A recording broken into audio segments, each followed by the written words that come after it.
Combustion.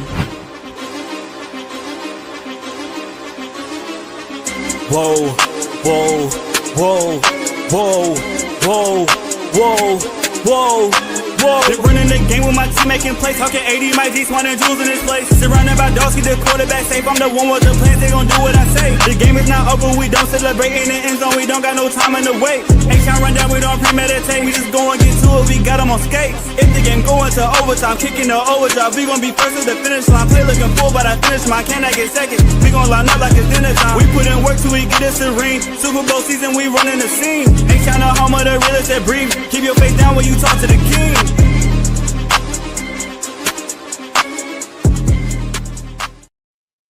What up, y'all? Welcome back to another episode of the H-Town Rundown Podcast. This is your boy AD, and I got my co-hosts in the building. We got Auntie Swan, we got Mike G, we got our special guest. We got Mr. John Hickman from Locked On Texans in the building. How's everybody doing on this wonderful Friday evening?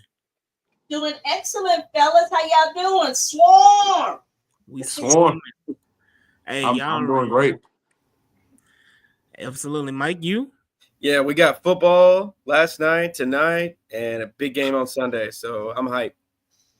Absolutely. You speaking about that big game, the Houston Texans. It's week 1. It's time to swarm. It's absolutely time to swarm. Ain't no more preseason.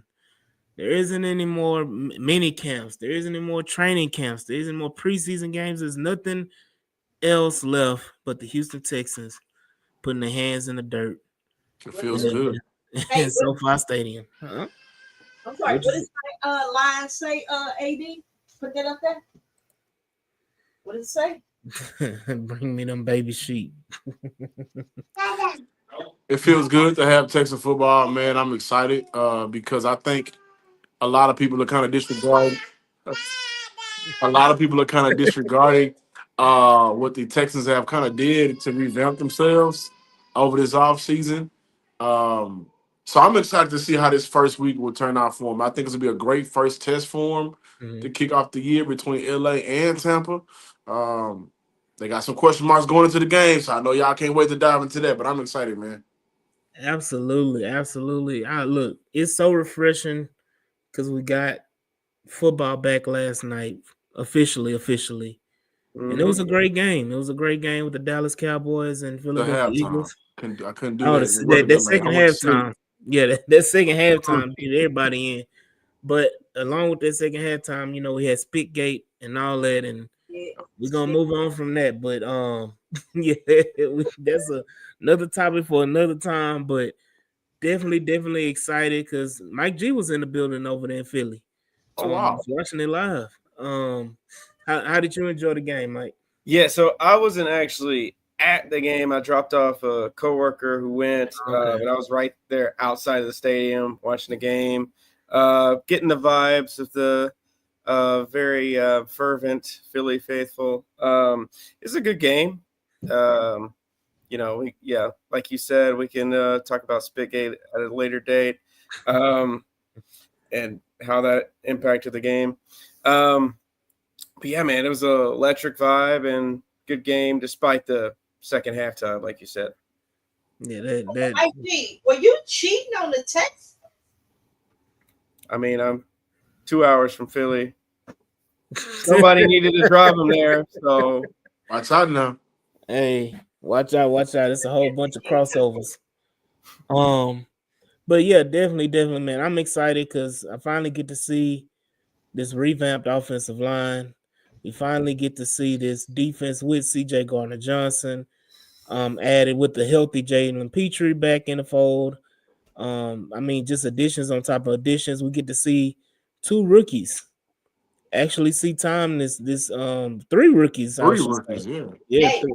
Really 4. 4 when we include Woody Marks. When we include Jaden Higgins, if you want to include them, but definitely gonna see 3 for sure. You're gonna see Ursery, you're gonna see Jalen Nolan, you're gonna see Woody Marks. Hopefully and prayerfully we get to see some Jaden Higgins as well. But definitely, man, I'm excited. It's a lot of things to unfold and talk about, but I want to start off by talking about the key matchups and the key things that are important in this game for the Texans to come out of the SoFi Stadium with a victory.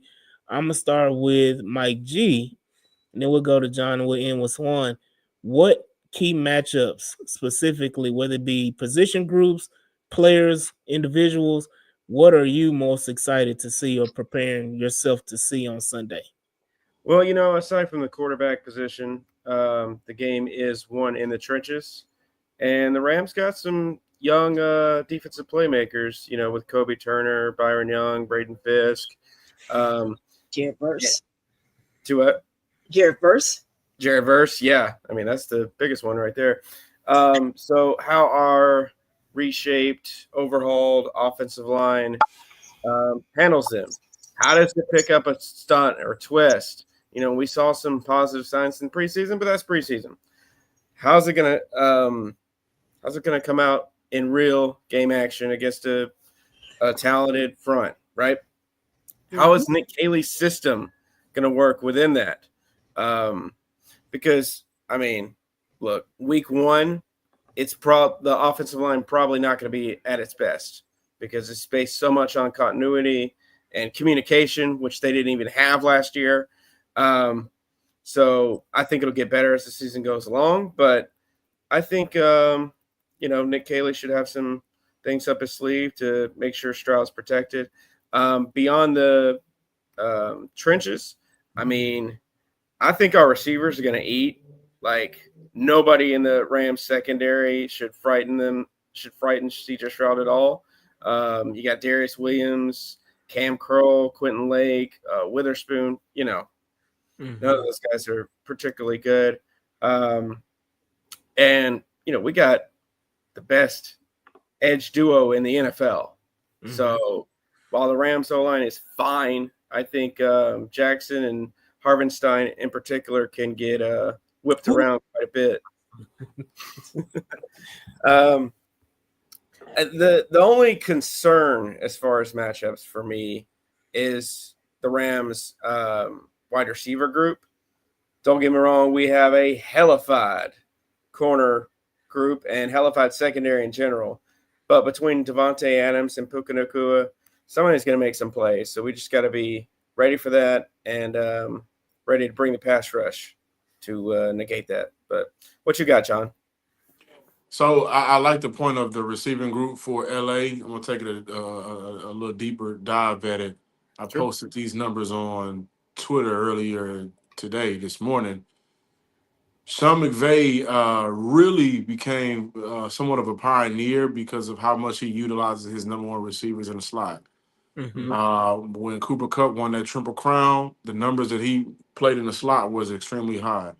Puka Nakua's emergence he played a lot in the slot, right? And so then I look at the addition of Devontae Adams. Exit Cooper Kupp, he's in Seattle now. Devontae Adams is in LA. Last year, Devontae Adams split snaps in the slot. So now he's going to be in Sean McVay's offense where he's going to find a way to put him in this slot to help dictate the defense and kind of create confusion.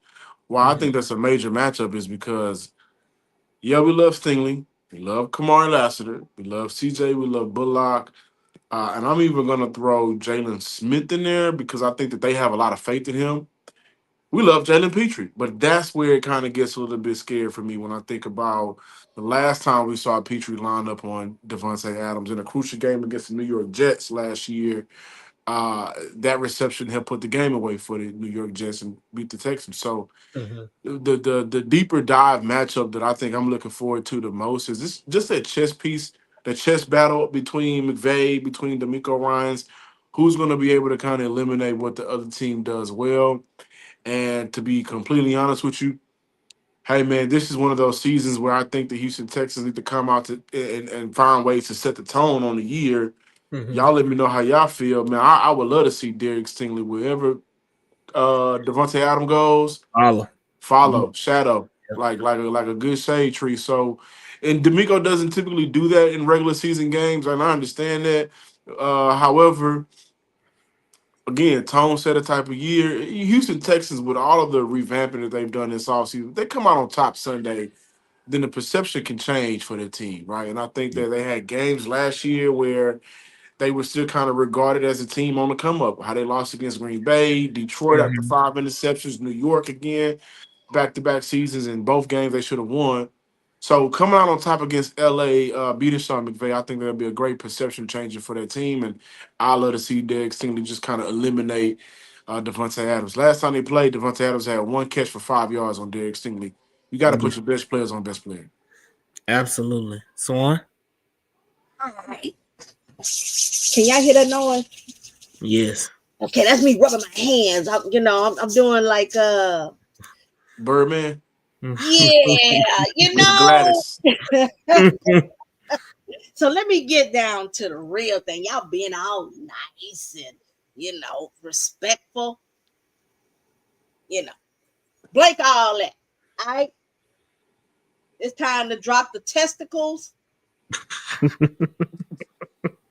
done did all the talking. We done did everything we need to do. Hey, let's go. So this is me. I have a few things. One, we talk about what we need to do to the Rams. Our O-line needs to be concerned about their D-line. We need to be concerned about their wide receivers. Why don't we flip that? I'm doing it, Jonathan, with a spoon. Reverse that. Reverse that. If anybody know about boomerang, y'all know what I'm talking about. Why shouldn't the Rams not be worried about us? They got a broke back quarterback. Yeah. That's being shot up just to go on the practice field. We got 2 headhunters. And I'm not pausing. I don't have to. So just for record, I never have to. Because Danielle Hunter does not care. And he is going to take his shot. Whether he gets that pass off or not, he going to let him know he's there. We're going to let him know he's there. So, can he make it all 4 quarters? So, yes, you have Pikachu, because that's what I always call him, Pikachu. Yes, you have Tay Adams. But they got to get the ball. What duress is your quarterback going to be under? Is he going to be able to move in order to do that? Because at some point, that epidural is going to wear off, okay? Next, we got wide receivers. Has anybody looked at their secondary? Has anybody looked at I kind of think that as much as I just talked about McVay scheming up ways to get his guys in the slot. Yeah. Have we looked at? I mean, I have, but I'm saying this. Have we looked at their linebackers? It's not like they loaded. Okay, they front is the only thing we need to truly be concerned with. And if what we saw in the preseason and for that went to the practices, I feel like Kaylee is prepared to max protect if he has to, but I felt confident watching our guys look like they knew how to pick up a stunt, and I'm still having chills watching my rookie Woody Marks pass pro, because I haven't seen a good pass pro running back since Aaron Foster. I ain't saying Aaron Foster, just saying is where I'm just that he knew how to hang around and look. So I'm feeling confident. Will we win? I don't know. Anything can happen. Everything is new. I always feel a little uneasy when the student comes back to play the teacher, because there's some things he's gonna show you that you thought you knew, but you didn't. So, but the matchups, I'm loving. My defense secondary, I'm sorry. I don't care if you put Stingley on Pikachu, if you put him on Tay. Kamari, it did not forget what happened with Garrett Wilson, because guess what? That play gets played all the time on NFL Network and ESPN and all the rest of them. So he has a very long memory. He is not getting burnt like that again. So I'm okay. I just need them to be serviceable and let my quarterback do his thing. I'm looking forward to seeing, Iowa State, triplets, really the twins per se, but you can throw the triplet out there. Because that speed, I'm sorry, you can't They're coach. all light skinned. Yeah, they are. I mean, it is Iowa. Speed you cannot coach. And there is truly no one on their defense that can keep up with Jalen Noel. If he turns around and he makes a move, he going to the house. And then I saw what Frank Ross was talking about him in the special teams in the return game. Man, I'm looking forward to it. Yeah. Look, I got two stats that were brought to my attention via X. One was D'Amico Ryans as a defensive coordinator has never lost. No, he's lost. Sean McVay is 1-4 versus D'Amico Ryans in his career. When he plays the D'Amico Ryans defense. And that was from when he was the DC in San Francisco, and they played twice a year. Secondly, is when the Rams get sacked 3 times or more. Last year, their record was 1-7. They get more than 3, right? I definitely think there's going to be a lot of emphasis. Was that Alizé? You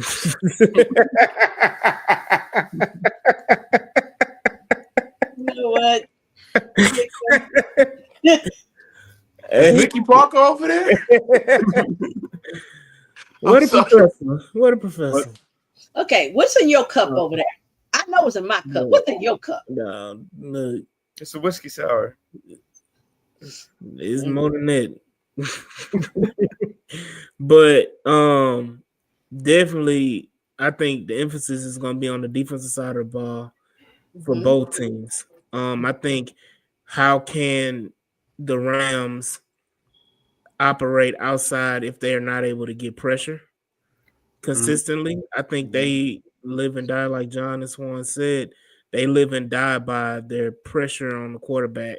Between Kobe Turner, Jared Verse, Braden Fisk, all of those guys, they rely so much on getting pressure to relieve their secondary. I think one of their starting corners is actually going to be out for the game.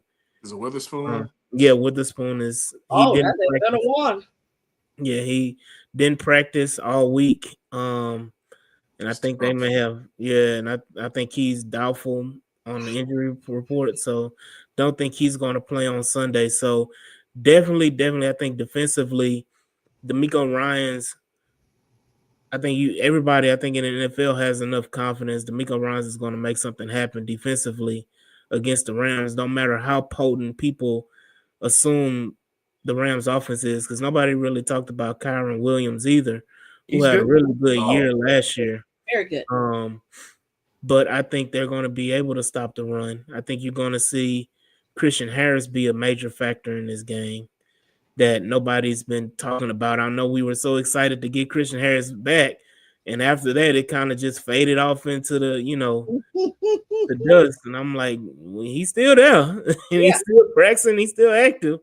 I think, people were just so excited about him, seeing him actually practice and not be injured and not be on that pup list and everything like that. People just kind of forgot about the impact that Christian Harris is going to bring. And like I said earlier, along with the healthy Jalen Petrie, I don't think we have an injury on the defensive side outside of Danico Autry, who is a reserve, rotational defensive player when we still are 9-10 deep on the defensive line. So I think we'll be just fine without Danico Autry for 4 games. The defense is loaded and stacked and ready to go, and the Rams are not. Yeah. The Rams are depleted, and the Rams have to really pick the pieces up. I think this is the perfect matchup for the Texans It is. offense. It is. For them to get right and to get steady and figure some things out, because they have a lot of holes on that defense. In the secondary, I just mentioned about Witherspoon being out. We talked about them having a lack of notable linebackers or D. We don't know what their linebacker core is going to be. Go ahead. That's what I wanted to ask y'all about. Me and you, AD, whenever we see each other, we talk football. Mm-hmm. As much as we love Nico, and I'm sure we'll see him outside a lot. I think an advantage for Houston, especially with Jalen Nolan at 4.3 speed, is just kind of laying in some of those mesh routes against some of those linebackers. They don't cover as well. They lost. Was it Boserman? I forget his name, so forgive me. But he left in free agency. Mm-hmm. I think this would be a perfect game. And I said it early on the Locked On Texans this week. We need to see. Initially, it was Dalton Schultz and Christian Kirk. We know Kirk is out. But one thing that Jalen Noah brings is that speed. And once he gets active in the middle of the field, I mean, when you guys run in space, he can be dangerous. So I kind of wonder how often we'll see some of these just stick option routes for the tight ends, mesh routes for the inside wide receivers, to give CJ Stroud the options to not have to hold the ball for long down the field, developing plays. He can just kind of dink and dunk his way to the red zone. Yeah, and I think what we saw most of preseason, What's especially that? in the open practices, were like the crossers, the short game, the medium routes. There weren't a lot of down the field plays, especially in open practices. So I think that's going to be the game plan, is to take advantage of that lack of presence that the Rams have across the middle of that defense, and just eat them up and dink and dunk down the field. Either way, I'm cool with however you get it. But But the other thing, AD, that's gonna be interesting that we saw very little of in the preseason was we're not gonna see a whole bunch of them bunch formations. So you're gonna spread them out. Well, so I'm not so certain we're not going to see it. I just don't think we're going to see to the point where I don't want to keep revisiting horrible memories, but the Packers game where you didn't have but one play, I think it was maybe 3 to 5 plays the whole game of a receiver outside the numbers. I don't think we're going to see that on Sunday. But I'll be slow it, man. Golly. John. I'm not going back to the Bobby days. I'm saying this. Let me say this one. Hold on, real quick. We literally on all 22. We literally sat there and counted how many plays through the whole game that we saw a wide receiver outside of the numbers. Yeah, it was bad. It was less than 5, and they ran like 65 plays. And I remember that game thinking to myself, man, they kind of condensed formations a lot. But I didn't think it was only about 5 plays. That's ridiculous. Yeah, it was sad. I'm going based on our personnel, but more importantly, I only can go by what the man said and what we've seen in preseason, because practice is one thing, but in preseason, I can kind of see what you're trying to do. They're going to be, and for those that is Larry Payton in here? Okay. All right, so I can have this conversation. Okay. Because he has a thing with the Patriots South thing, but the whole thing about it's going to be a week to week based on your matchups and so forth. Spread them out would be better in this game, simply because they don't have the linebackers or the DBs to be able to cover, and that will slow down your pass rush to a certain extent. But I think it'll make them hesitant, because if let's say if it's Woody Marks and out there, and you leak him out, but you have Jalen there, you have to be honest and to that run game. And we don't know what Chubb is going to be. I really think He's going to surprise some folks. He's my comeback player of the year, just for the record. But anyway, spread them out. And I think that allows CJ to be able to see what the defense is showing him pre-snap, and allows him to get the ball out quicker. And that's what I would like to see in this particular game, because, like I said, you don't have the linebackers and you don't have the DBs that can cover long term. So to me, a couple of ticks, if your D line gets there, hey, whatever. But I got to test you. I got to see what you're going to do. Because that bunch formation, I don't want to see that. I don't want to see any screens initially anytime soon. I don't want to help their D line out. I want to tax them. I want them sucking air by the time we get to the 8-minute mark. So that's just my thing is that let's use these young bucks, out there. I mean, we got these rookies. They ain't playing no NFL games. So they can go out there and do cardio if we need them to.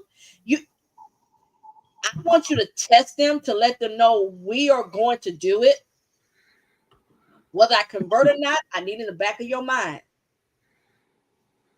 So that's just me. So I'm hoping Kaylee doesn't freeze up because you're playing your mentor. Yeah. I think Kaylee is going to go out there with something to prove. I think that Kaylee knows McVay in and out, and then Kaylee has his own mindset. I think just listen to him in interviews and listen to him on how he plays, how he coaches, from the Iron Sharpens Iron and all the different clips the Texans put out about him. He has a different mindset. It's not status quo, and I don't think you have that.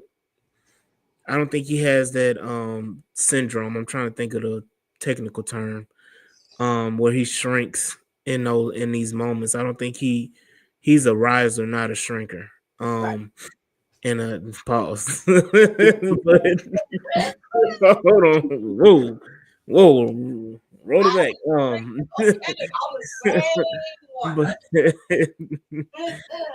But yeah, definitely I think that he's gonna come prepared. I think he has a very, very, and if anything, he knows exactly what they're going to try to do defensively for the Rams, and I think he's going to be able to come with a game plan to counteract anything that they would think would happen or whatever. And I think Kaylee has always said he's going to game plan around his players and not necessarily what the defense is doing. The defense is not going to dictate what the offense is going to do. He's going to be the one dictating whatever the game as far as offensively for the Houston Texans. So I did yeah, hold on. Whoa, but I think it's a lot of interesting things that's going to transpire. But we're running low on time with our brother John Hickman. So I want you to give me your key matchups personnel wise. I know we talked about key position groups, but what are you most excited to see, like players? And then I want you to give me your score prediction for the game. Score prediction, I think either way, and I'm gonna roll with Houston on this one because of the bad back from Matthew Stafford at 37 years old, and it ain't like he's going up against the Texans D line. But the days that they didn't get after the quarterback, they got two dogs on the end. They got guys on the inside that play discipline. They can really clean up the middle. Mm-hmm. So I think either way for the game, it'll be a 3-point split. I've been going 24-21. I'm rolling with Houston to win that game. Mm-hmm. Houston Texans got to be better in the red zone. If there's any improvement that I want to see this year, is them just getting down there and not having to settle for 3 as much as they did in 2024. I mean, that you look at some of those games that were either close or that they lost, things could have changed differently if they just would have scored 7 instead of 3. But so that's my score prediction. I don't want to necessarily give a matchup because I think I already did, but we talk about the offensive line, the weapons and everything. Dog, I just want to see CJ. Mm-hmm. Between the last 2 weeks, it feels like the national media narrative has changed. I think a lot of that has to do with seeing how the offense looked in the preseason. And then guys just kind of looking at, man, you know what? Bobby Sloan really was pretty bad last year. But this week, I've heard Sean McVay. I heard guys just kind of talk about CJ Stroud in high regards. I want to see him put it all together. So, goal for mine for CJ this year is 30 touchdowns, 17 games. I think he should be able to do that. But this is a great game to get it off. So the great game to start the season off. So I really want to see CJ in action. And I want to see what their running back by committee is going to look like. Because I don't know about y'all, man, but I am a little bit bigger than a lot of people are on Woody Marks. It's going to be nasty. Yeah, look, I'm right there with you. I think that Woody Marks is going to play a major factor in this game. I can't hear you. Can you hear me? Who? Can you hear me? Yes. No, I'm saying, can John hear me? Can you hear me? John, can you hear him? Can you hear us? Can y'all hear me? Yes, we can hear you. Can you hear us? Can you hear us? Okay, John Internet trying to take us out of here. John Internet trying to take him out of here. I say your internet trying to take us out of here, John. Or take you out of here. Yeah. But let's see if we can get them back real quick. But y'all make sure that y'all go ahead and subscribe on all platforms, wherever you can find podcasts. Go ahead and subscribe to Locked On Texans. John Hickman is the host. He, also follow it on all the social medias. Follow Locked On Texans on all. You good? I can hear y'all now. Okay, I was like, but yeah, I was just telling everybody where to find you, where to follow you on Locked On Texans, on Twitter, on all the platforms, and wherever you can find, listen to a podcast. Locked On Texans is there. Go ahead and subscribe to that as well, and follow all of John's work. Does an amazing job. Weekly does the what's it called, the Squad show. There you go. I was about to call it something else. I was about to get in trouble. But yeah, the Squad show with our boy what's his name? Jesus Christ, I'm blanking. Stan and MC. There we go. Stan Norfleet and everybody else. Y'all know Stan Norfleet. Former radio personality. He's on with the Squad show with John Hickman. Is that on Fridays, right? Tuesdays and game day now. We do. Okay. I knew it was on Friday. It was Tuesdays and Fridays. It was on Fridays at one point, but then now with the season here, with games started, we do postcast. Gotcha. So y'all make sure y'all tune into all of that. And again, John, anything else you want to add to that? Where we can find anything additional? Or we good? November 28th. I need to see you, my boy. You already know. We're gonna have a special episode for that. Yeah. Just for that. I'm sorry. Let's talk about November 28th. Yeah. Longhorns gonna take care of business against. Yeah, you know it already. I just want to make sure you put that out there. I just need y'all to take care of business Saturday. No. Win the game. Just win the game. Just win the game. As long as we take care of you. Just win the game. Just win the game. Hold up. Mike is an Alabama fan, so y'all pray. How many? Yeah, the college football season has been ended, by the way, since Bama lost last week. So it's all null and void. No, this Texas. Yeah, shout out John Hickman for joining the show. Yes, thank giving you. us his precious time. Again, where is that at? Let's go ahead and get the hand claps for John Hickman. Shout out John Hickman.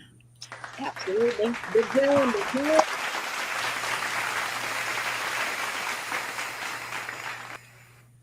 But yeah, look who popped in. We got one in and one out. Mark Clayton is in the building. What up, brother? What up, brother? What up? What's going on, y'all? I saw it. I said, all right, it's only 8. I got y'all. We good. Ain't an hour and a half yet. We good. Yeah, so I'm gonna leave it with you. So we talked about the key matchups, what we expect to see and what we're excited to see. What are your key matchups for this game? And because we haven't done our picks yet of score predictions yet, but I want to get your thoughts and what your key matchups and what you're looking forward to seeing.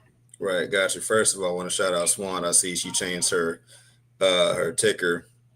What does it say? Bring me them baby sheep. So I've never heard that before for the Rams. Okay, But what's the Ram? What's the I'm Ram? hey, listen, I'm complimenting. I'm gonna take that. I'm still that baby sheep. I called him the Mighty McVeigh. I called him that. But for me, key matchups, of course, I can easily go. Shout out 2413. Look, I could easily go Devontae and Sting. I could easily go, Puka and Kamari. I could easily go that. Look, you saw the piece I wrote earlier on the O line about how they can make a break. So I'm gonna just land on that, bro. I've said it ad nauseum. Everybody said it ad nauseum. Say it one more time. I got guys like versus guys like Titus, right? I got the O line versus D line. I need to see with a good test week 1, like Pro Bowlers and top 1% in the league week 1. How does this O line do? Like, so as a cheat, give me that matchup. Give me the O line versus their D line. What do you do? How many times does CJ Stroud not just get sacked, but I'm talking pressures, pass block win rate, run block win rate, like things like that. Functionally, how does the offense function as a unit, right? Am I going to see all these boneheaded penalties because guys can't line up correctly? Like, am I going to see that kind of thing again? I hope not. Or am I going to see a unit that just looks at its floor, competent, serviceable, and downright dominant on some plays? If we can get that, like I'm excited on that. So let me get the meat and potatoes on O line versus D line. And look, so I have a question for you, Clay. And I posed this when we were talking with Big John and AD and Mike G. And I'm one of those. I'm always a person that's on the defensive. We talk so much about what our O line will look like against their D line. Let's talk about their O line against our D line. We ain't got no scrubs over there, okay? We got some guys that was in the top 100. We had what 6, 5. I lost count. The thing is, they got a broke back quarterback that's getting shots in his back. Just I was about to say that means something else. One, right? I'm like, see, I told you I don't have to pause. I don't have to. But now I'm just saying that this for the other people. So, all right. As a woman, I don't have to do that. Y'all guys have to put context with stuff. I don't have to put context. But back to you, Clay. So we're talking about, you're saying, well, I know we want to see based on what we last saw of this O-line. Yeah. However, they have the same, well, technically they have a worse problem. Right now, quarterback is upright. And he's healthy. They are not. So shouldn't we focus on what our defense is going to do to them versus so overly focused on what we need to see from our old line? And I guess it's just my perspective of I've heard across the board from outside folks. It's like your team is like you really can't. The only negative y'all got is your O-line because it's the unknown and based on last year. Other than that, we really can't say anything about your team because if that's fixed, if that turns out to be good, then you're right there with Buffalo and the Rams. I'm sorry, Buffalo Ravens and the Chiefs. So that's the thing that folks says. Oh, so my thing is, back to the Jonathan Witherspoon thing. Reverse that. I think the Rams need to worry about our guys when you got a guy who is barely standing erect right now. Because it could look similar to last night that what we saw with the Eagles and the Cowboys. And I always believe offenses start off slower, right? 2 to 3 weeks, and the defense typically is ahead of the offenses. So could there be a sense where it does the operate. I expect the operation to be smoother because I just feel like they've been coached better. Right. But where they still are trying to work things out. But if our defense is getting to um, Stafford, and like I said, is we got a couple of head hunters Ooh. in particular. Shut up, BD. Don't mess up my train of thought. Yeah, sure. We got a couple of head hunters, but most importantly, we got that one, Daniil, that just really don't care. And all you need to do is get a hit on Stafford, and I don't know how long that epidural gonna last. Right. Just So for the not record, for all you, I don't know if y'all ever had one. I'm just saying, as a lady who has given birth to a child, it does wear off. So, Daniil, get up in there and get a nice hit. Maybe you don't get the sack, but you're hitting him. Well, he's gonna start to think. Now, Stafford is a tough cookie. Don't get me wrong, but at some point, at almost 40, you're gonna think about it.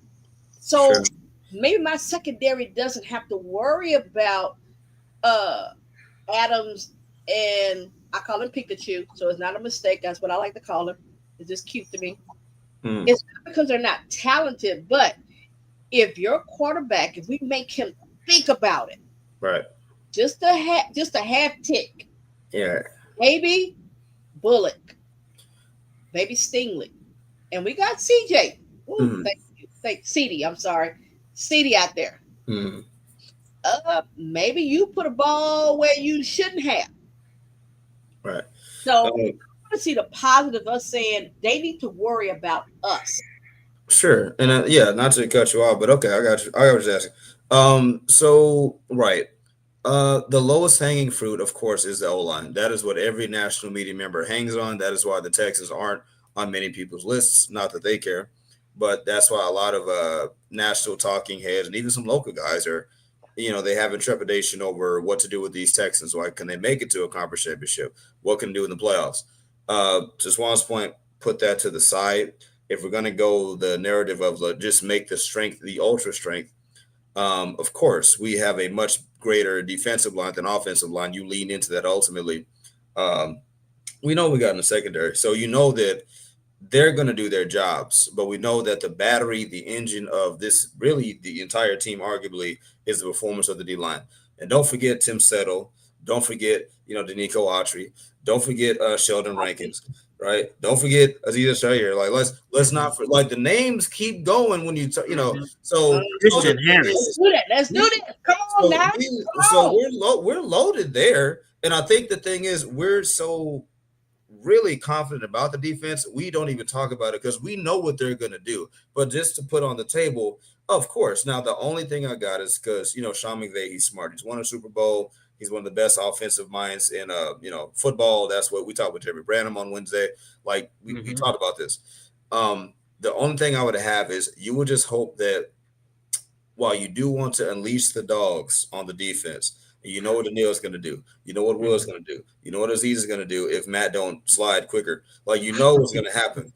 But the thing is, with the team that's smartly run like the Rams, you just want to make sure that you're not undisciplined and how aggressive you want to be. That's the only other thing that can beat you. Because outside of that, talent for talent, 1 to 11, give me the Texans defense over the Rams offense like any day. But when you're talking about the little nuances, and plus, again, we got to acknowledge Nick Haley, he's the student. He's not the teacher here. So McVay is going to, he's going to do some things. I need to rewind that. Say it again. Right. So Haley, he's the student. McVay, he's the teacher here. So with that, we know we just got to be careful. That's all. Just, don't be sorry, be careful, right? That's and if we're just disciplined, that's the big word of the week. Let your strength be your strength, but be disciplined with it. And then with the offensive side of things, cling to what you know to be true. CJ, I don't care what anybody says. CJ, the top 10 quarterback. I don't care what anybody says. That's not me being a homer. That's me having eyes and watching this man play. He's the top 10 decision maker, top 10 quarterback. So I know what he's going to do. You got Nick Chubb, who's Ben is probably sick and tired of hearing about how he's washed. He can't run anymore. Yep. You got him. You got Woody back there. You got Dari. You got Dame still here. Hey, Listen, you got wide receiver Listen, two. AD, if he busts off an 80-yarder, I'm sorry. I'm gonna be happy. Oh, that's gonna be funny. But look, ain't no way. Right. Go I'll ahead. just say this, and I'll pass it off to anybody who's gonna take it. Listen, in the city of Houston, advantages scare me because when you put it on paper, what we should be good at, so I'm just going to trust I'm going to trust in our strengths. Sorry about that. I'm going to trust that D'Amico has a plan, and I'm going to be reserved about what I expect on the offense. But if we leaned on just strengths, then hey, I would give us the edge. But I'll shut up and I'll hand it off. Hey, so Can I ask one quick question? we had to step away, but Okay. All right, keep going. I'll take this small little time period, and we'll go ahead to Mike G. And Mike wanted to talk fantasy. And Mike wanted to talk prop bets and everything like that. So, Mike, I'm going to give you the floor, and I'm going to let you go and give us your picks of the week. I know we're already in game 2 of the NFL slate, but for the rest of the week, we're going to do this on a weekly segment. We're going to have Mike G's picks of the week. And I want you to go ahead and give your slate of picks or prop bets or when it comes to fantasy and betting and everything like that. Go ahead and give your picks. We'll sit back and we'll mark them down, write them down so we can all get that bread. Yeah, you know it. Yeah, I'm gonna say I'm gonna roll with DK pick 6 this week since they got some nice promos and everyone in Texas can use it.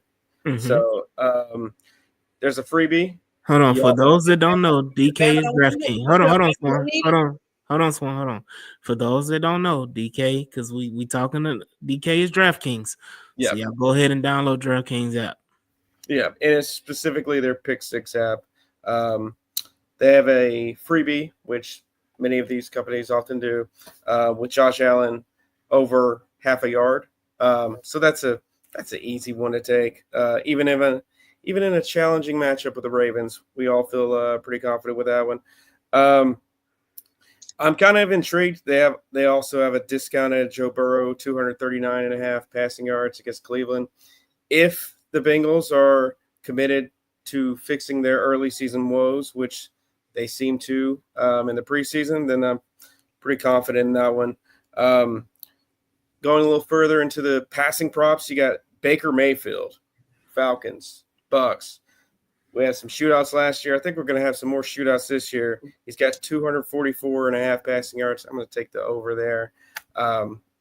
He doesn't have his full complement of weapons. Obviously, Chris Godwin's not there, but I think that could be one of the highest scoring games of the slate. Michael Penix Jr. too at 239.5 passing yards is also intriguing. I had to mention this one. CJ Stroud, 232 passing yards. I think we're gonna book it. I think we're gonna really key in on a quick strike passing attack, particularly early in the season. There's probably gonna be a couple of kinks with 4 new starters on the O-line, and the Rams have a pass rush. Well, how do you mitigate that? Get the ball out quick. And I'm like Swan said, like AD said, we're not really scared of their DBs or their linebackers. So that'll be a way to get the offense moving, even with a former wide receiver 7 like Jaden Higgins. Digging a little further along, even Bryce Young, 216.5 passing yards against the Jaguars. I think that could be a sneaky shootout there in that little cat fight with the Jags and Panthers. QB2? Huh? QB2? QB2? I'm not sure what you're referring to there. But I mean, it's a favorable matchup because both those defenses are not good. So even with a less than stellar passing attack, I think the Bryce Young can get there. Rushing yard props. Look, Derrick Henry is still the king. 84.5 rushing yards. He's torched the Bills last year, the year before. I think he'll continue to do that as the Ravens try to really key in on that ground attack to get this season going. Chase Brown, 68.5 rushing yards. I think he gets there for the Bengals. In a game, I think they'll comfortably win over Cleveland. You don't think so? They don't have a good record against them. They struggle against the Browns for whatever reason. Yeah, I mean, we're really going to see if Cincy can actually get past those early season woes. I wouldn't take him in any survivor pools because I know those get popular this time of year. I'd steer clear, use them later on in the year. Nick Chubb. I know Swan mentioned him as comeback of the year candidate, and he's definitely in that conversation. 43.5 rushing yards. What are we doing? Take the over. He's like 100. And matter of fact, while he's still healthy, J.K. Dobbins. I know the Titans have pretty good run D, of course, but 43.5 rushing yards is a joke while he's still healthy. He may only last 4 games or 8 games, but while he's healthy, you can take advantage of that. Let's see. Let's get a couple more in here. Really trying. Besides them Titans. Them baby sheep. Kenneth Walker. Kenneth Walker, 62.5 rushing yards. He is an absolute beast when he's healthy, and I'm not particularly intimidated with a Niners defense after they lost as many guys as they have. Is 82.5 receiving yards for Nico Collins. Is that too low? That's disrespectful. Yeah. Hold up. That's a something bit. No, name me the DB that's covering him. He won't, but you can try. No, they might have to throw Kobe Durant on him, and that's the thing is, real quick, like AD mentioned it, like the Nico Collins last season before he got hurt, like with that hammy, he was putting up 150 burgers. With he led the league for 5 weeks on IR. That's what I'm saying. Like with guys there, so it's like, you mean to tell me he got more bodies back, healthy again, all this stuff? Like, oh, absolutely. 80 is disrespectful. 80 is like 80 is a bad night. That's a half. Really, that's light work. What light work? Yeah. Hey, so I will say this, Mike. You gave those lists of pick'ems. I need that list so we can go ahead and post it on the H-Time Rundown so everybody can be prepared for Sunday when these games roll back around, and make sure you hit all those bets. Place them early. Get your money before they change. No, for real though. No, lock it in for real though, because once they change, they change. Hold up, and if you hit, just shout out the H-Town Rundown. You know, just give us a little super chat here. Yeah. Give us a little power chat on Sunday when they hit. You know, on stream on playback, man. Y'all go ahead on playback. Give us a little power chat, and right here on YouTube as well. Give us a little super chat. You know, a little thank you. Yeah. To the H-Town Rundown. You know what? Mike G will take a thumbs up, right? Oh, absolutely. Yeah. So, look, we be on the lookout for that. That will be coming shortly. So go ahead and follow the H-Town Rundown on all socials so that we will be posting those. So y'all can go ahead and get your locks in, your weekend locks. I will say, Swan, you wanted to say something else before we move on? You want to ask Clayton a question, or you forgot? Y'all don't remember the question for me? Mm-hmm. No. It's your question. You didn't even get to get it out. Y'all supposed to have my back. Y'all supposed to protect the elderly. Oh, now you elderly. Okay. I don't want to hear none of that. I didn't say I wasn't gangster. Okay. At the same time, you know, he got them gangster elderly, but yeah. Okay. Come on, y'all. That was a good question. Help me out. Mike G, you younger. I don't think you actually asked it yet. I think you were like, you didn't even ask it. You didn't even start to ask it. No, so, I was getting ready to start. Y'all say he gone. He gone? And yeah, he had a phone call. No, you didn't even. You didn't even start to formulate. So I No, it can't. was. Y'all told me he was gone, and I stopped. No, you said this is what this. Hold on, let me pause. Swan, you said I have a question. While we on this, you said while we on this, I have a question, and I said he's not. He's gone right now. He stepped away, and then that was it. I don't even remember. It was all I remember was we were talking D-line, O-line. You said flip flop it. Let's talk strengths. Talked about that, and then that's what the question came in. I guess. Right. They talk it really was a good question, but somebody C.J. Stroud maybe. Look, you can ask it on Sunday on playback. Right. Before the game. When it come back to you, but right now we are at the point where we're going to go ahead and give our score predictions, and what we'll do as well before we go give our final score predictions, because I want to end off on that. What we'll do is that we'll go around the league and we'll just give a win-loss. We're not gonna do scores on all these, but we're just gonna do a win-loss for the first week. The rest of the week, we already know the Eagles won yesterday, and right now the Chargers. Oh, I remember. I'm sorry, I just remember when you said win-loss. So, Clay. Yep. I know you said you wanted to see how the O-line would perform, you know, da. Let's say the O-line is kind of like, you know, that. But the defense balls out and we win the game. Right. Which allows us to come back for our home opener. Would you be disappointed? I would be, because last season is still fresh on my mind about how that went. Okay. I still recall week 3 against the Vikings, right, where the referees laughed audibly because of how poor our operation was on offense, right? I've never seen referees huddle together and chuckle and just say, hey, sorry about it. Yeah. Here you go. Give me 15 more. So for me, I would be, because we went through all this offensive overhaul and literally tore down the entire construct in my mind to just look competent as a baseline. That's it. Because you didn't even have that. So you could say, what if the defense wins the game? Would you be happy? Well, that was a story all last year. No. Right. Okay. So I guess the way I'm flipping it is, it goes back to, you ever heard the term, would you rather have an ugly win or a pretty loss? So let's say the offensive line does show up, okay? And you like, oh, yeah, great, wonderful. But we take an L because somehow, we don't hold, or whatever the case may be. Right. Which one would you rather have? Me, as a fan, I'd rather the W.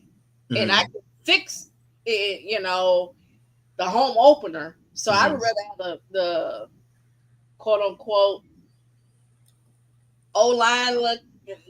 I don't think the O-line gonna look like it did last year. I just think the guys mentally are just different. Not saying they have struggles, but I just think their mentality is different. So for me, that's still an improvement. I don't think what we saw in the Vikings game, because that's the one that just really pissed me off. Just completely undisciplined. So my thing is that we know they haven't played enough in the off season to have that true chemistry yet.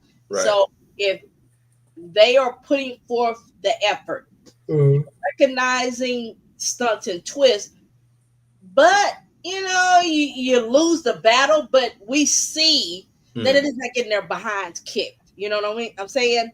Right. And we lose a close one. So we're not even about to put that in the atmosphere. But I'm saying we're not even about to do. See, we're going down. That question is painted already.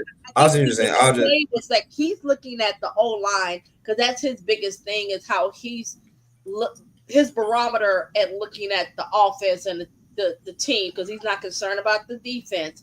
Is really the O-line. So I'm saying is, what if they look better, but they still look a little shaky, but you win the game because your defense do what they're supposed to?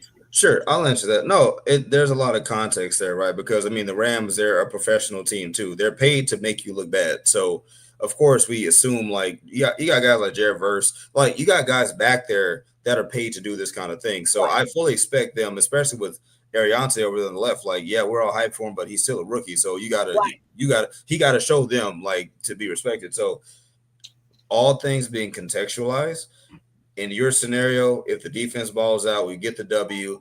The offensive line looks competent as a baseline, but goes up against a tough week 1 matchup, but we still win. That would tell me, okay, we're competent under the circumstances, because recall too, we got a $14 million backup O lineman that we weren't planning for. So there's still a bunch in the air. All things considered, you walk away with the W. You beat Sean McVay. You start off with a 1-0 record, and your O line looks passable with room for improvement, and you can see glimmers of that improvement. Yeah, I'll take that. Okay, but if you're talking about they look dirt poor, can't do anything, and we still win because the defense just gets 5 turnovers type stuff, like the Detroit Lions game that we really should have won, or something like that, then I'm like, yeah, see, this isn't sustainable. Okay. Right? Thanks for the context. That's what I wanted to make sure of, because it's like, I want sustainability. I want, what can you win with sustainably? That's my thing.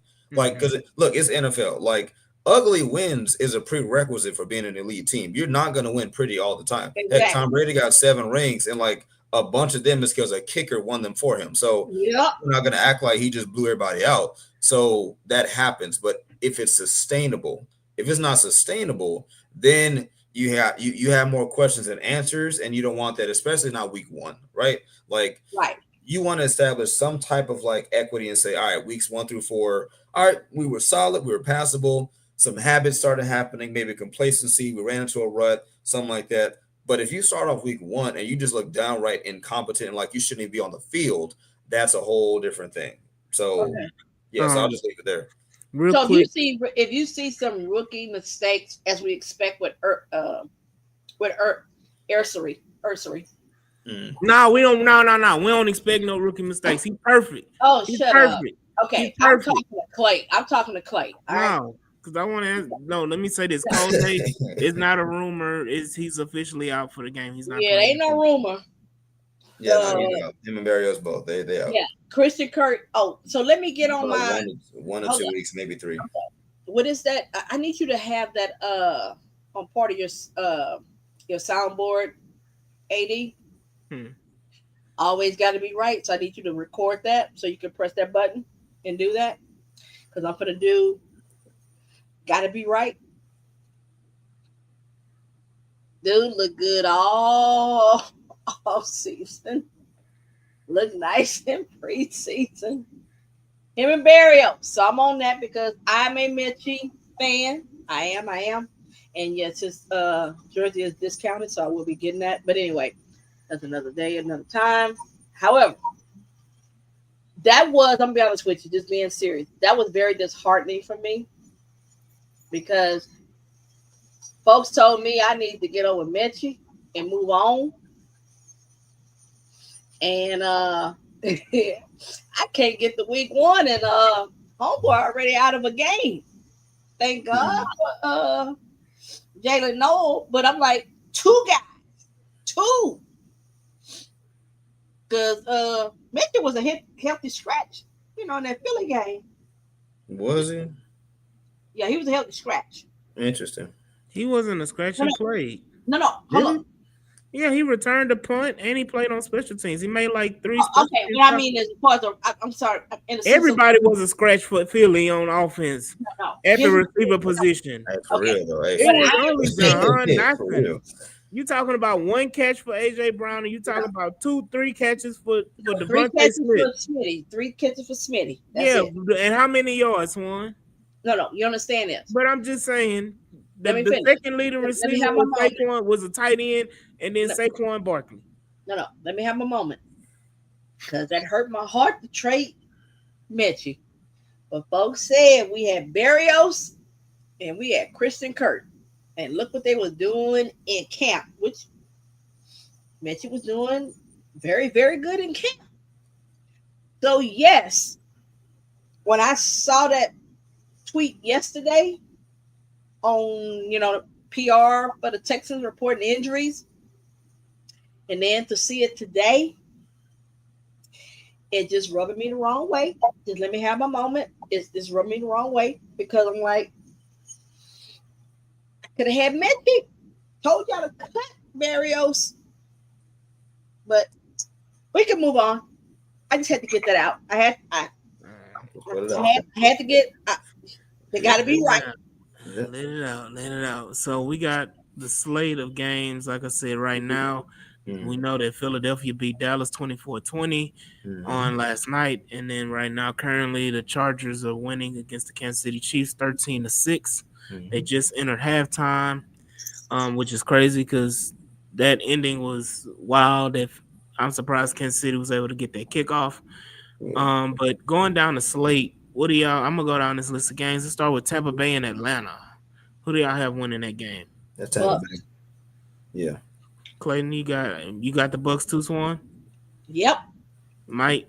Yeah, I'm expecting a shootout. Bucks favorite 1.5. I'm going Bucks.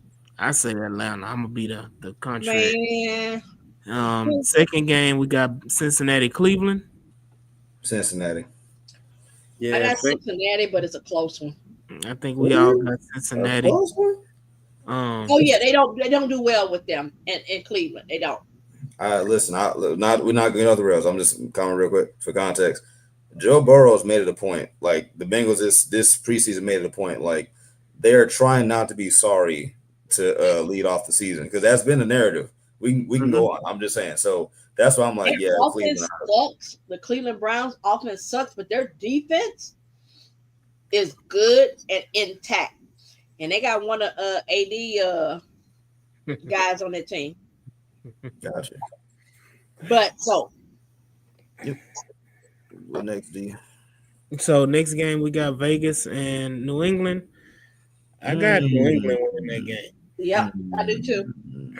They're in New England week 1 though. Yeah. Yeah, their favorite 2.5 fantasy. He go get his, but they gonna take that L. He said in New England. Yeah. Raiders got Geno a quarterback. Yeah. Like I said, Brock Bowers gonna get his. So if you're on your fantasy, still playing, but they're gonna take that L. You know what? I'll be that guy. Give me the Raiders. I'll be that. Give me them. So I'm going back and forth. I'm gonna go Patriots, but it's a coin flip. Yeah. Almost. Look, next game is a toilet bowl. We got Arizona at New Orleans. Is it toilet bowl? I got no. Hold on, we're not gonna do Murray that. in the bowl. Did that Murray in the bowl. I think Arizona could be a little sneaky. I got the Saints. I don't believe in that big waterhead midget. Whoa, you're picking ain't no way they are tanking for Arch and they gonna sit up here and win the first game of the season. Ain't no way. Oh, I don't think they're talented enough to be able to tank. I think they're gonna lose regardless. And but Arizona ain't got anything.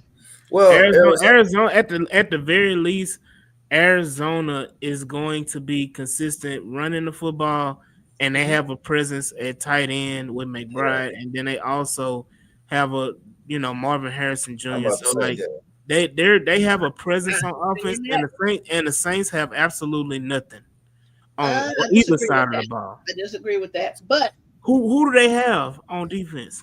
On defense, yeah. It's gotten older. Here's the thing is Cam Jordan. Until you show me Cam Jordan.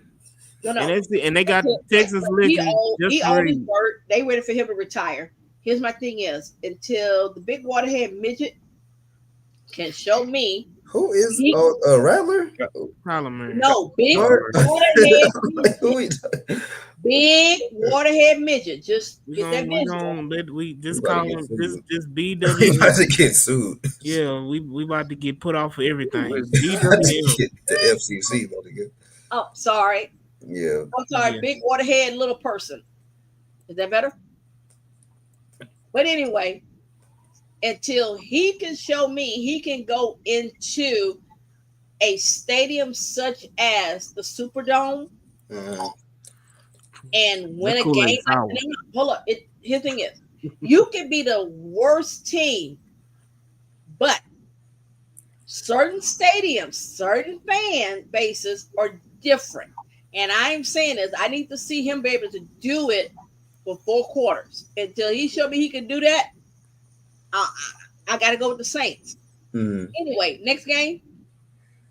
Yeah, Cardinals win cover. You want to believe in? Yeah, hey, so we got divisional game. You got Miami versus the Colts. I got Miami winning that game. Absolutely, yeah, I absolutely. want Miami to win the game because for personal reasons. However, I'm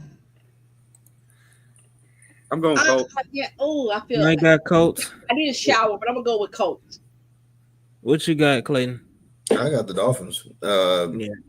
Because Daniel Jones got to show me. I don't want to see Jonathan Taylor having to try to lift the team again. You got Tua back there. You got Tyreek. Obviously, I'm not gonna go through the whole team, but Cole's got to show me.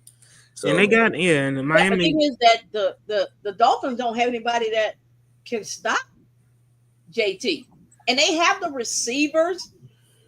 They have the weapons. They just lack a consistent quarterback. So to me, I'm just saying if he can be a serviceable Brian Hoyer, and if anybody was a real Texas fan, know what that means, because you have the weapons. mm-hmm. Running back, your O line is good, and your wide receivers are what they are. Your defense is not ass. I mean, you got a good defense. So to me, you just what's that term that they use? Just don't lose the football. Don't cost us the game. You kind of thing. If you just stay within the offense, right, you should be able to beat the Dolphins because they got a lot of injuries. Look, you talking about preseason. He's talking about Miami losing to Jacksonville in the preseason. I'm gonna say this. Miami is going to run the football. Miami is going to play the clock game with the Saints. Mm-hmm. I mean the Colts. I'm sorry, with the Colts. And I think that Miami is going to play keep away and the Colts. We talk about Miami's defense is bad, but the Colts defense is really nothing to write home about either. Their secondary is non-existent. They're pulling. Who do they have in the secondary, Swan? Mm-hmm. They just lost. They lost one of their best corners and got rid of him and cut him. And Juju Brents. They have Darius Ward. They traded for Swan. No, we're not gonna do that. He's a name more than anything. That at this point in his career, he's just Travarius Ward. They used to be good back in the day. That's all he's hanging on. I forgot the young man's name, and I apologize. Y'all know what I've been drinking on Friday. Xavier Howard. Nope. For the Vikings, they just traded for him. But I don't want to go. I don't want to go down the Colts roster. I don't want to go down. I don't want to do all that. I'm saying I just don't believe. I don't believe in the Colts. So you can believe in the Colts. I'm just saying I'm picking Miami to win this game, and the next game we got. I hope they do. Huh? I hope they do. That helps us. Yeah. We got the Giants versus the Commanders. I'm gonna say the Giants. I think that front is gonna be nasty. Over under 2 false starts for Laramie Tunsil. Oh, 2 over. See what? No. Because I feel like Laramie Tunsil kind of petty. Like what? He gonna be clean. Watch. He gonna be no. Locked in and not get a flag at all. What, man? Look, he had 17 last year. So Clay, over here. Let me talk to you. The dude been in the league since 2016. Mm-hmm. He been doing it since Miami. He did it all since he been here. You really think you're gonna teach that dog a new trick? Oh no, not at all. At least got one game in him to be clean. No. He's gonna have 2. No. I'm gonna take. Here's the reason why I say he's gonna have 2. Unlike CJ, who technically is a pocket passer, JD5, I suspect that he is going to try to anticipate too much until he learns his style, his cadence and everything. So in his first game, him getting 2 would be on brand. Hmm. So who you got? Give me Commanders in a sloppy game. Give me Commanders in a very, very sloppy game. I think the defenses are gonna basically stalemate it up. Giants might edge in that regard, but I just think Jaden Daniels and the offense has just enough to win a sloppy week 1 game. What the hell kind of halftime is this? Dirty Dancing? Oh, I'm sorry. Go ahead, Mike. Who you had? Yeah, I got Washington. Should be close early on, but I got Washington. And who do you have for? I'm gonna go Giants, and I love JD5, but I'm gonna go Giants on this one. That D line makes me wonder. Over under how many times we see his mama? I don't know why y'all got whatever the number is, it's over. Bro, that's gonna be why y'all have a problem with that man mama being a mama. no, it's not a problem. We know how the NFL works. Like Taylor Swift, an example. We know she's not Taylor Swift, but like yeah, but she don't bring nothing. I got I got my whole separate agenda. This 80s only. They said 5. Yeah, Code said 5. 5 at least. I'm gonna tell you this right now. Jaden Daniels is a victim, and I'm gonna leave it at what? I'm gonna leave it at that. No, not a victim. So next game we got Carolina. We got Carolina and Jacksonville. You said toilet bowl for that. I got Panthers. That's right.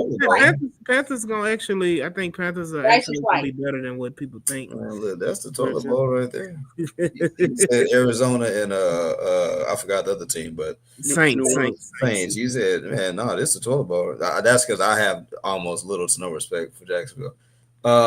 Absolutely.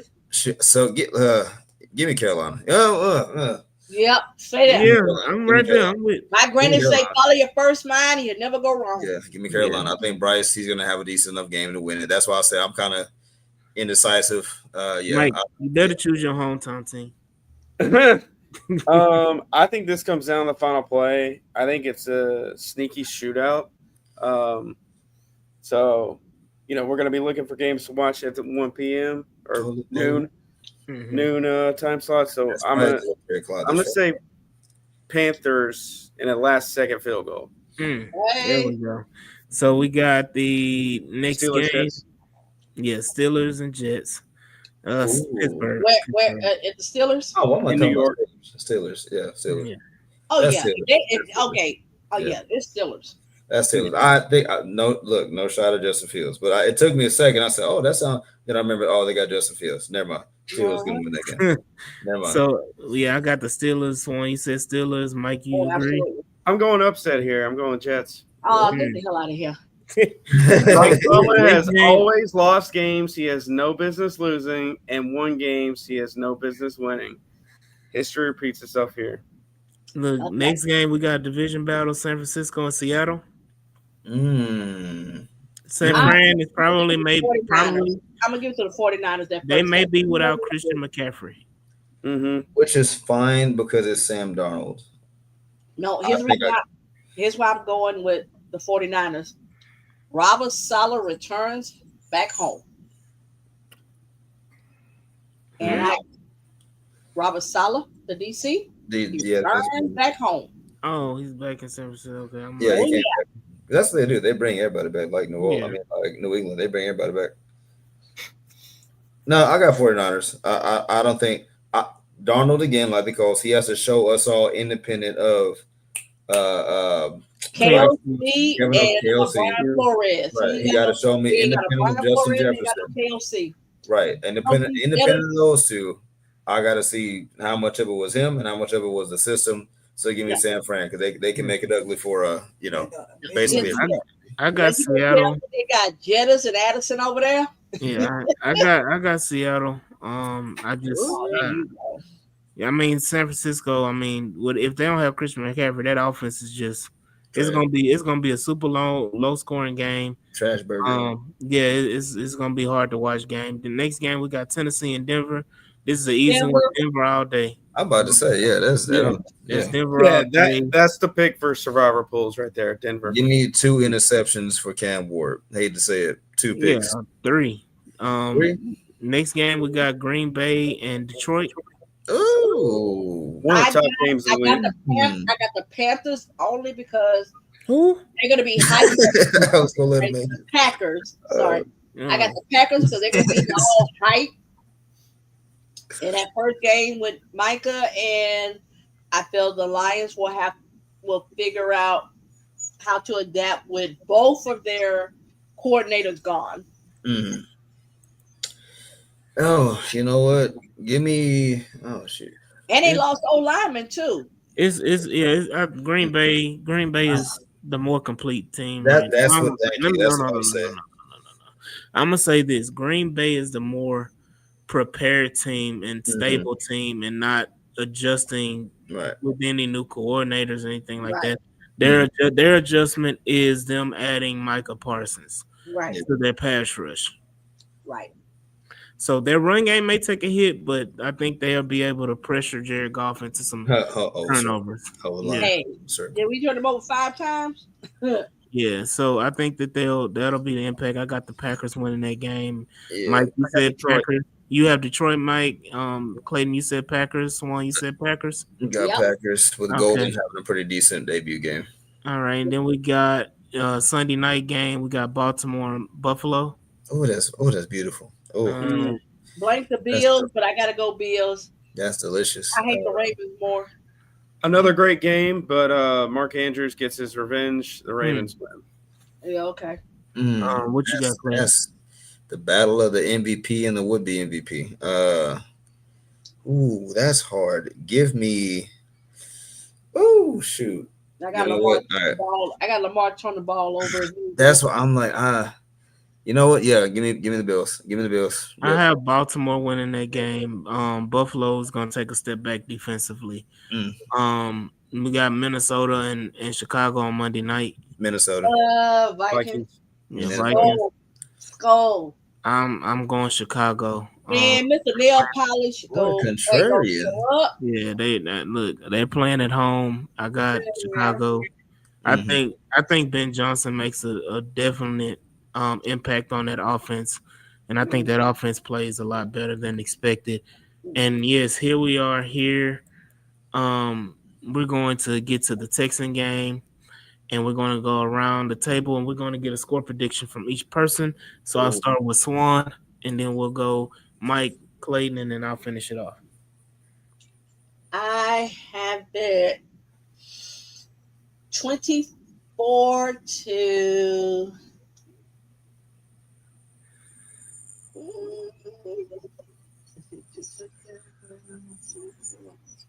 24 Carry one. 23. 1 point game. We went on the last second Kyrie Fairbairn field goal. Oh hell, we fucked. Go ahead, Mike. Yeah, I'm pretty close to that. I'm pretty close to the line, which is 43.5. Mhm. I got the Texans pulling out the dub. Very close game, though. And yeah, Kaimi Fairbairn knocks it through to avoid overtime. 23-20.